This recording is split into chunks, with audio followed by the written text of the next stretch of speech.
Good. It's probably best that I'm not talking about. They were dead out of 10,000 feet. Yeah, that one was off. Good. Well, we can talk about those things, but sometimes people don't take that well. For just a moment, I'm going to turn on the autopilot to get us set up. So now, from a flight management standpoint, right? How do we fly the airplane? I programmed before that we're going to go to 4 right, and of course I forgot to reposition for 4 right. So we're lined up with 3-1 left because that's what we took off on. Because I told the simulator we're going to take off on 3-1 left, little air. So what if we got a runway change, right? The crew says, "Oh, I got to deal with this." So I've got to go down and tell it I'm landing. I got to change. I'm not on 4 right anymore. I'm going to go to 3-1 left.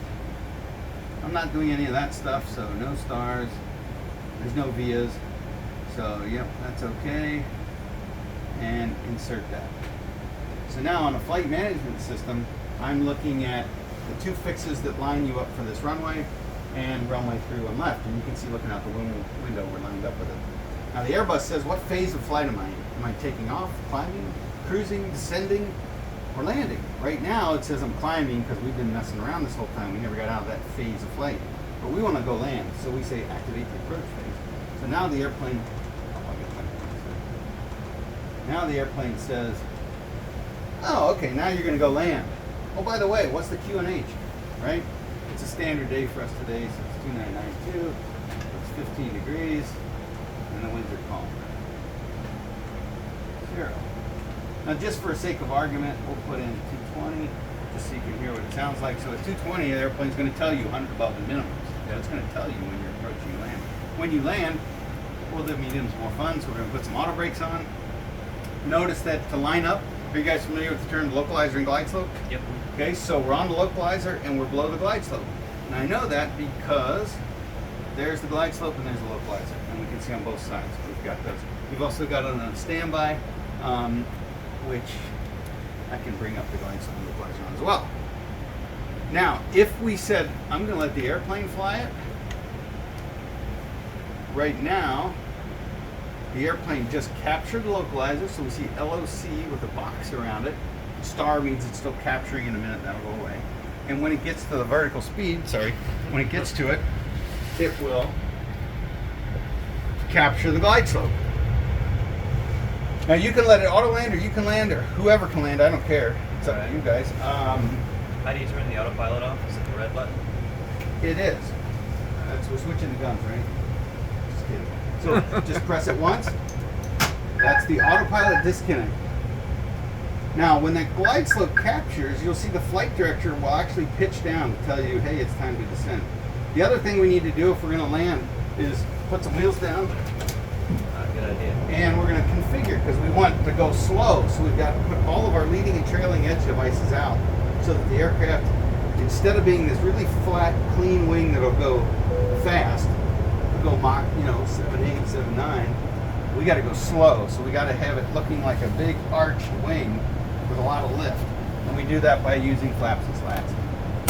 And I've put all of our flaps and slats out now, and I've armed the spoilers, which means when we land, the airplane is automatically going to extend the spoilers to help slow us down. That button I pressed up there on the auto brake system says once you land, I'm going to wait 2 seconds, and then I'm going to apply braking until we achieve 9.8 feet per second squared of deceleration, and it's going to maintain that until you come to a stop. Had we left the autopilot on, it would have kept us lined up on the runway, flown us down, flared, brought the thrust to idle, and landed right on the center line and brought us to a stop. So that's when the weather's really bad and we have to do auto lands. Do you have a HUD or no? We do not. No. It is an option on the aircraft. We don't have it. Our E190s have it. Okay. Because that's the only way they can get the lower minimums. For us, we don't need it. I can go land in 600 RVR all day because the airplane, and it does a beautiful job, even with a crosswind. I don't have any wind in right now. So with a crosswind, when it gets to the right point, it'll pitch up, it'll decrab the airplane and set you down right on the center line. And you'll roll out right on the center line. That's crazy. So we don't really need the HUD.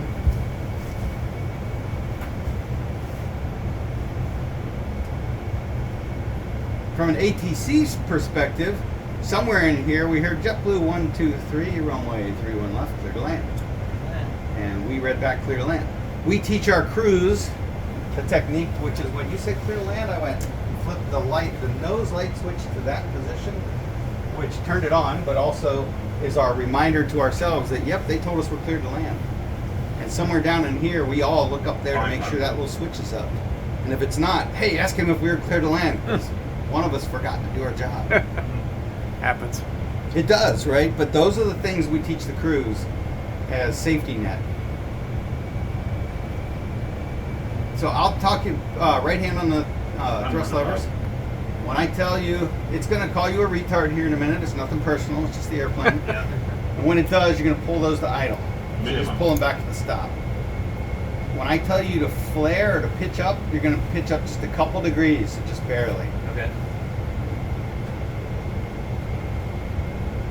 50. Power to idle. 30, Pitch 20, up. retard. Hold it. Plenty. Now don't do anything. Wait for it. So that was a little bit of an over flare. That was a little too much. Yeah. But what's Yeah. going to happen is you're going to Fine. burn that off and then Oh, yeah. land. You found it. That's it. And now you landed. And now the auto brakes kicked in, you feel it slowing down. Yep. And if the crew says, oh, I'm good, they can, if you tap the top part of the pedals, you'll disconnect the auto brakes. There you go. And now you have control of the aircraft. Right.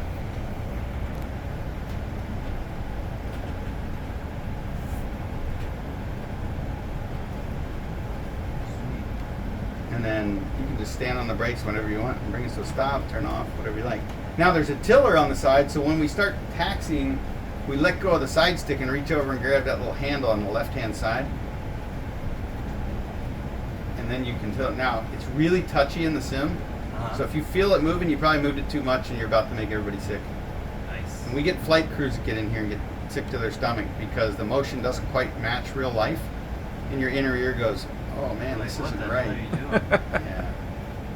I've been in sims for so long that I'm kind of used to it, but I do have people in here, even like I said, we have pilots that at some point here you'll see one of them with their head down, they're looking at the floor, so the visual motion doesn't affect Like, them. oh yeah. We're getting close on time. Did you guys want to, we didn't swap either. No, it's Did okay. Did you guys want to do